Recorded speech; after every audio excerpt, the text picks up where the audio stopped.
ग्रामीण भागातील दळणवळण सुधारावं आणि नागरिकांना चांगल्या सुविधा मिळाव्यात यासाठी शासनाकडून कोट्यवधी रुपयांचा निधी मंजूर केला जातो. मात्र कोल्हापूर गगनबावडा मार्गावर असळज परिसरात रस्त्याच्या कामात ठेकेदाराकडून हलगर्जीपणा झाल्यानं रस्त्यांची मोठी दुरावस्था झाली आहे. डांबरीकरण केल्यानंतर काही तासातच रस्त्यावरील खडी उघडी पडली असून रस्त्यावर मोठ्या प्रमाणात खड्डे पडत आहेत. रस्त्यावरून केवळ हात फिरवला किंवा वाहनं गेली तरी डांबर आणि खडी वेगळी होतीये.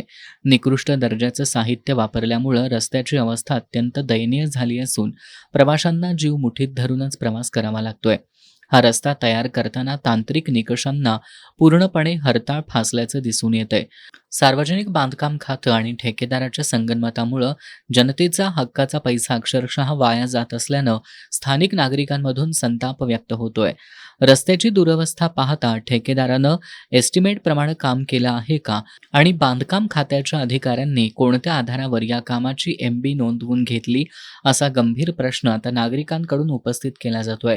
गगनबावडा कोल्हापूर मार्गावर रस्त्याच्या कामाचे एस्टिमेट आणि प्रत्यक्ष झालेलं काम यांची तुलना करून MB रेकॉर्डची तपासणी व्हावी. संबंधित ठेकेदार, बांधकाम अधिकारी दोषी आढळल्यास कडक कारवाई करून त्यांच्याकडून स्वखर्चानं पुन्हा दर्जेदार रस्ता करून घेण्यात यावा. याबाबत बांधकाम खात्यानं तात्काळ पावलं उचलली नाहीत तर तीव्र आंदोलन छेडण्यात येईल, असा इशारा गगनबावडा पंचायत समितीचे उपसभापती राजेश पाटील यांनी दिलाय.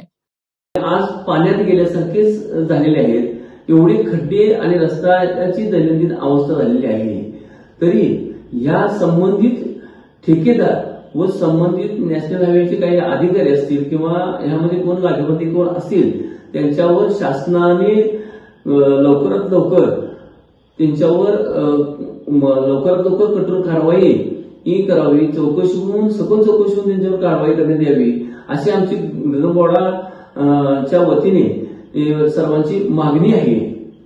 ठेकेदार आणि संबंधित अधिकाऱ्यांच्या निष्काळजीपणामुळे रस्ते पहिल्याच पावसात वाहून जात असल्यानं रस्त्याच्या कामाची सखोल चौकशी करण्याची मागणी ग्रामस्थ आणि वाहनधारकांनी केली आहे.